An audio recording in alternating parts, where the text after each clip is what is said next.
새누리당 김무성 대표가 독서를 내놨습니다. 그러고 나서 농담 아니야 이렇게까지 얘기를 했다고 하는데요. 바로 이완구 국무총리에 대해서 얘기를 했다고 합니다. 어떤 이야기인지 먼저 영상으로 보시고 이야기를 이어가겠습니다. 당에서 정부로 가신 분들께 간곡히 부탁 말씀을 드립니다. 앞뒤 눈치 보지 말고 강력한 개혁을 추진하십시오. 개혁을 성공하지 못하면은 돌아올 생각하지 마시기 바랍니다.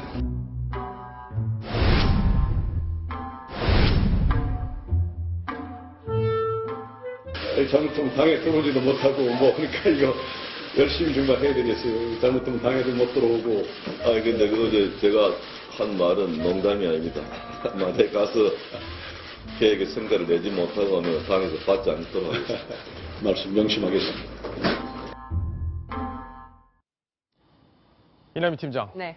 얼굴에 웃음은 있었지만 농담은 아니었네요. 덕담과 농담을 가장한 은근한 기싸움 내지 신경전이다. 이렇게 말씀을 드릴 수가 있겠습니다. 그리고 굳이 의원들 장관으로 데려가려면 비례대표 의원들을 좀 데려가세요. 라는 말도 오늘 김무성 대표가 농담으로 던지기도 했습니다. 그러니까 지역구 의원 데려가지 말고 앞으로 뽑아가려면 비례대표 뽑아가라. 네. 지금 이주영 의원이 아마 비서실장으로 거론되는 부분이 있기 때문에 그런 얘기를 한 건 아닌가 싶기도 한데 박성훈 논설위원. 네. 개혁 제대로 안 하면 당에 안 받아주겠다. 네. 당 대표로 살 수 있는 얘기인가요? 어떻습니까? 그런 권한은 있는지 궁금합니다. 저 부분은 일단은 공천권이다 이것을 떠나서 지금 당 대표, 원내 대표를 치는 분들이 총리, 부총리에 줄줄이 들어가고 당 중진들이 줄줄이 해서 6명이 말하자면 의원 내각이라는 이거 이래도 되는 거냐라는 어떤 비판을 들어가면서까지 내각에 당의 중진들이 총 차출됐습니다. 이러한 내각이 만일에 박근혜 대통령 집권 3년 차에 국정의 성과를 내지 못한다면 같이 망하는 거다. 다시 말해서 국정의 성과를 올해 내지 못하면 내년 총선은 없다. 당신들 망하면 당도 망한다. 그러니까 거기서 성과를 내서 이 정부를 살리고 그래야만 당에 돌아오더라도 공천을 우리가 주거나 자리를 보존하지 안 그러면 당신들 돌아올 다리는 불살라 버리겠다. 이러한 강력한 어떤 성과의 촉구 이것을 당 대표로서 당부하는 그런 내용으로 봐야 될 것 같습니다. 여상원 변호사 손을 드셨는데 어떤 말씀이 하고 싶으신가요? 좀 경강부회적인 면은 있지만은 김무성 대표가 얼마 전에 개헌 이야기를 꺼냈다가 박근혜 대통령과 조금 이렇게 작년 9월이었죠. 신기가 좀 불편해진 일이 있었는데 지금 이 의원 내각제는 아니지만은 박근혜 대통령의 어떤 장관 임명 이런 거 보면 의원 내각제적 운영을 하고 있거든요. 이거는 헌법에 지금 우리 헌법은 대통령 중심제를 천명하고 있는데 거기에 헌법에 사실은 정신에 맞지 않는 거죠. 그러니까 김무성 대표가 옛날에 이야기했던 개헌론에 앙금이 아직 좀 남아있는 게 아닌가 이렇게 좀 확대 해석을 한번 해봅니다. 확대 해석. 좋습니다. 자, 이번에는 이완구 총리의 모습을 조금 더 지켜볼 텐데 이번엔 야당 원내대표를 만났습니다. 그런데 울음이 나왔습니다. 어떤 이유가 있었는지 영상 먼저 확인해 보겠습니다. 이완구 총리 후보자가 국민의 요구에 기대에 미치질 못했습니다.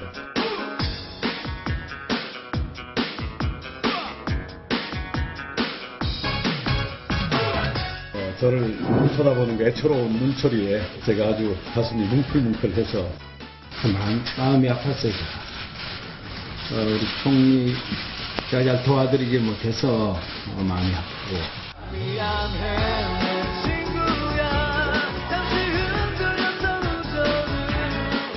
저도 울컥해서 저도 모르게 그냥 같이 부둥켜 안고 좀 둘이 울었습니다만 아무튼 두 사람의 깊은 우정 오래오래 간직하면서 정말 열심히 하겠다는.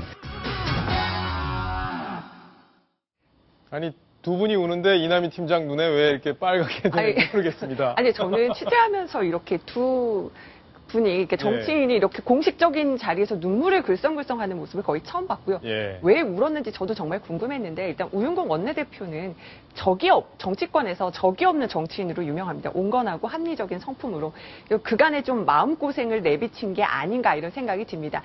인간적으로는 두 분이 굉장히 친하죠. 4개월 동안 원내대표 파트너였고요.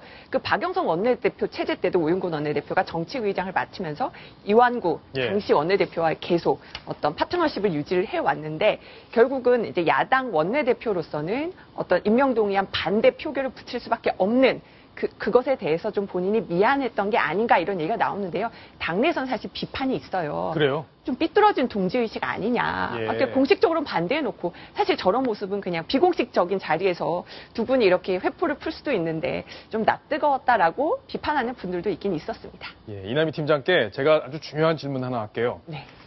과연 그 인준안 투표하는 날 예. 우윤근 원내대표 찬성했을까요? 반대했을까요? 반대했을 거라고 저는 얘기하는 것이요. 이제 네. 표결 들어가지 말자라고 하는 그 의원들이 있었는데 일단 우윤근 원내대표가 만약에 이탈표가 생기면 내가 책임지겠다.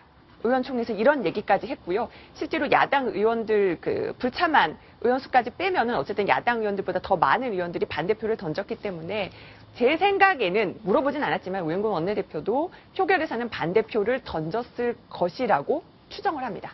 반대표를 던졌겠다. 네. 예. 오늘 이완구 국무총리 뭐 여기저기 많이 들렸습니다. 국회도 들려서 저렇게 여야 대표들도 만났고 또 본인이 회의까지 주재를 했는데 여기에서 의미심장한 얘기를 했습니다. 박성훈 논설위원. 네. 해임 건의권. 네. 사실 이걸 행사한 국무총리가 있습니까? 본인이 한번 행사해보겠다 이렇게 얘기를 했는데. 사실 제대로 행사한 총리는 없었고 더더욱이 예. 해임 건의권을 내가 행사하겠다라고 공개적으로 발언을 한 총리 자체가 별로 없었습니다. 예. 예. 자, 그러면 네네. 직접 그 말하는 영상을 보고 박성훈 논설위원의 해설까지 한번 곁들여 보겠습니다.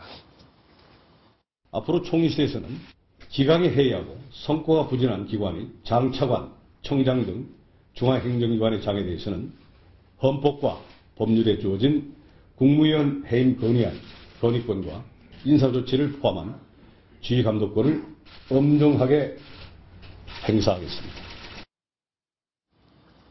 자, 엄정하게 행사하겠다. 저 얘기는 결국에는 내각을 본인이 한번 지휘를 하고 틀어쥐고 한번 개혁 조치 한번 해보겠다. 이런 의지로 봐야 될까요? 그렇습니다. 지금 어느 때보다도 이 내각이 상처 속에서 출범했지만 어느 때보다도 경제 활성화하고 이른바 4대 개혁이라고 하는 정부 스스로가 뼈를 깎는 어떤 모범적인 선도를 통해서 공직자들이 어떤 기강을 잡지 않으면 예. 이 상황에서 국정의 성과를 낼 수 없는 상황에서 무엇보다도 장관들이 제대로 내각이 중심이 돼서 이런 성과를 내지 못한다면 총리에게 헌법적으로 부여되어 있는 임명제청권과 내각 통할권, 다시 말해서 잘못하는 장관은 자르라고 대통령에게 이 사람 잘라야 되겠습니다라고 건의할 권한이 포함되어 있는 예. 헌법상의 권한을 행사하겠다라는 의지를 분명히 하고 있는 것이고 저것은 어제 이미 박근혜 대통령이 앞으로 내각 중심의 국정 운영을 해달라라고 하는 그런 맥락에서 서로가 교감을 한 것으로 그렇게 보입니다. 교감을 한 거다. 네. 예. 좀 이례적인 발언이긴 하지만 그만큼 이완구 총리가 내각을 쥐고 앞으로 모든 개혁 조치를 진두지휘하겠다 이런 의지를 밝힌 그런 목소리였다 이렇게 해석을 하면 될 것 같습니다.